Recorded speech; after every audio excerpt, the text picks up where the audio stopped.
So ఆ రోజు నాకు అర్థమైంది, సిస్టంలో ఒక లోపం ఉంది, ఇది కరెక్ట్ చేయాలి. ఎవరు ఇట్లా సర్టిఫికేట్ కోసం ఎవరు ఇబ్బంది పడకూడదు అనే ఆలోచనతో మొదలైంది. మీరు చూస్తే ఇప్పుడు అందరి జోబులో, ప్రతి ఇంట్లో ఒక స్మార్ట్ ఫోన్ ఉంది, అందరి జోబులో స్మార్ట్ ఫోన్ ఉంది. మా అంచనా ప్రకారం 60% మందికి స్మార్ట్ ఫోన్ అనేది ఈరోజు ఉంది. దాంట్లో ప్రధానంగా వాట్సాప్ అనేది అందరు ఇన్స్టాల్ చేసుకుంటారు. మీరందరూ కూడా వేలాది గ్రూపుల్లో ఉంటారు. నాకు కూడా ప్రభుత్వం పొరపాట్లు చేస్తే నాకు కూడా ఇక్కడున్న మీడియా మిత్రులతో సహా ప్రజలు కూడా మెసేజ్లు చేస్తాం జరిగింది. సో అప్పుడు నాకు వచ్చిన ఆలోచన, అంటే యువగలం పాదయాత్రలోనే లేదు, వాట్సాప్తో వర్క్ చేయాలి, అదొక ప్లాట్ఫామ్, అందరూ వాడే ప్లాట్ఫామ్ అని ఆలోచించి నేను సంధ్య గారికి మేము అవుట్రీచ్ చేసి కలిసిన తర్వాత ఒక ఇనిషియల్ డిస్కషన్ అయిన తర్వాత వాళ్ళు ఏమన్నారంటే, ప్రపంచంలోనే ఎక్కడ ఇన్ని సర్వీసెస్ ఒకేసారి ఒకే ప్లాట్ఫామ్ అయినా తీసుకురాలేదు, బిట్స్ అండ్ పీసెస్ వచ్చినాయి. సో ఆర్టీసీ చేసి ఉండొచ్చు, లేదంటే మున్సిపాలిటీ చేసి ఉండొచ్చు, ఎవరు వాళ్ళు చేశారు. యాజ్ అ స్టేట్ ఎవరు చేయలేదు. ఇది వన్ ఆఫ్ ఇట్స్ కైండ్. మీరు చేయగలుగుతారా, అవుతుందా, మార్పు మీరు సిస్టంలో తీసుకురాగలుగుతారా అని నన్ను అడిగారు. సో అక్టోబర్ 22, 2024లో ఢిల్లీలో MOU ఒప్పందం కుదుర్చుకుంటాం జరిగింది. ఆ రోజు నేను ఛాలెంజ్ స్వీకరించాను. డిసెంబర్ నెలాఖరికల్లా లాంచ్ చేస్తామని మేము చెప్తాం జరిగింది. వాస్తవంగా ఒక నెల ఎక్కువ తీసుకున్నాం. సో 3 నెలలు 9 రోజుల తర్వాత, అంటే MOU సంతకం పెట్టిన 3 నెలలు 9 రోజుల తర్వాత ఇది లాంచ్ చేస్తాం జరిగింది. ఇది మీరు ఒక్కసారి చూస్తే 36 డిపార్ట్మెంట్లని ఇంటిగ్రేట్ చేయాలి. సో ఇది చాలా చాలా కాంప్లెక్స్ ప్రాజెక్ట్. మొదటి విడతలో 161 సర్వీసెస్ లాంచ్ చేస్తున్నాం.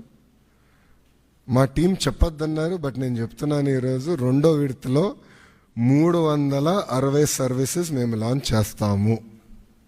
There is no debate, no discussion, we will launch.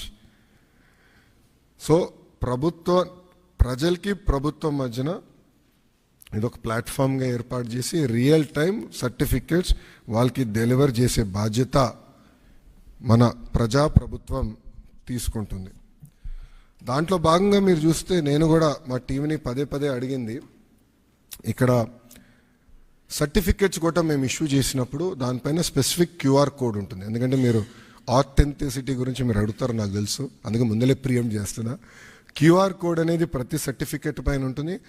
ఆ QR కోడ్ స్కాన్ చేస్తే ఏపీ గవర్నమెంట్ వెబ్సైట్కి లింక్ వెళ్తుంది. ఆ ఏపీ గవర్నమెంట్ వెబ్సైట్ పైన క్లియర్గా సర్టిఫికేట్ పైన ఉండాల్సిన పేరేంటి, వివరాలు ఏంటి వెబ్సైట్ పైన కనపడుతుంది. సో ఎవరు ఫేక్ సర్టిఫికేట్లు జనరేట్ చేసేదానికి అవకాశం ఉండదు. అది బ్లాక్ చైన్ పైన కూడా తీసుకురావాలని మేము నిర్ణయం తీసుకున్నాం. అది కూడా త్వరలో రిలీజ్ చేస్తాం. సో ఇప్పుడు మీరు చూస్తే ఈ సర్వీసెస్ అన్నీ, ఒక పక్కన రెవెన్యూ సర్వీసెస్, రెండో పక్కన మున్సిపల్ సర్వీసెస్, మూడోది ఎండోమెంట్. అంటే దేవాలయాల్లో కూడా TTD మినహా అన్ని దేవాలయాలు వచ్చినాయి. రెండో విడతలో TTD కూడా ఈ సర్వీసెస్లోకి వస్తుంది. దేవుడు ఆశీస్సులు ఉంటే ఈ సర్వీసులోకి వస్తుంది. అంతేకాకుండా ఇప్పుడు సెలెక్షన్ నంబర్కి వెళ్ళి సెలెక్షన్ ఉంటుంది, మీరు సెలెక్ట్ చేయాలి. నెక్స్ట్ ఫేజ్లో AI బాట్ మేము అమలు చేస్తాం. సింపుల్గా మీరు వెళ్ళి నాకు బస్ టికెట్ ఈ ఊరు నుంచి ఈ ఊరికి రావాలంటే సింపుల్గా డన్, ఇది ప్రైస్, మీరు డబ్బులు కట్టండి, bus ticket will be issued. అట్లా AI బాట్ పెట్టాలని మేము నిర్ణయం తీసుకున్నాం. రెండో విడతలో చేద్దాం అనుకున్నాం. అంతేకాకుండా వాయిస్ కూడా, అంటే ఇంగ్లీషే కాకుండా తెలుగు భాషలో కూడా డైరెక్ట్గా చెప్తే సిస్టమ్ రెస్పాండ్ అయ్యే విధంగా చేయాలని మేము నిర్ణయం తీసుకున్నాం. వాస్తవంగా ఇది ప్రపంచంలోనే ఎక్కడ చేయలేదు, తొలి రాష్ట్రం మనం. ఇది కూడా మేము నేర్చుకుంటున్నాం దీంట్లో. ఇది పర్ఫెక్ట్ అని నేను అన్ను. లోడ్ టెస్టింగ్ అన్నీ చేసాం, ఇంకా నేర్చుకోవాల్సిన అవసరాలు చాలా ఉన్నాయి మాకు. ఎక్కడన్నా ఆంధ్రుడు వచ్చి లాగిన్ అయ్యి ఎక్కడన్నా ట్రాన్సాక్షన్ ఆగిపోతే ఇమీడియట్గా మేమే తిరిగి ఫోన్ చేయాలని నిర్ణయం తీసుకున్నాం. ఎక్కడ ఫెయిల్ అయింది, ఎందుకు ఫెయిల్ అయింది, సిస్టంలో లోటుపాట్లు ఏమున్నాయని మేము తెలుసుకుంటాం జరుగుతుంది. ఈ సిస్టమ్ని మెరుగుపరుచుతాం. అంతేకాకుండా ఇప్పుడు రియల్ టైం గవర్నెన్స్లో కూడా ఇంటిగ్రేషన్ ఆఫ్ డేటా అన్ని డిపార్ట్మెంట్స్ నుంచి జరుగుతుంది. అన్ని డిపార్ట్మెంట్స్ డేటా తీసుకొచ్చి ఒక డేటా లేక్ క్రియేట్ చేసి సీమ్లెస్ సర్వీసెస్ ఆంధ్రులకి అందించాలని లక్ష్యంతో మన ప్రభుత్వం పనిచేస్తుంది. సో ఇది బ్రాడ్ ఎజెండా. ఇది గత 3 నెలలుగా టీమ్స్ అహర్నిశలు కష్టపడ్డారు. గత 15 రోజులుగా స్ట్రెస్ టెస్టింగ్ కానివ్వండి అన్నీ చేస్తూ జరుగుతుంది.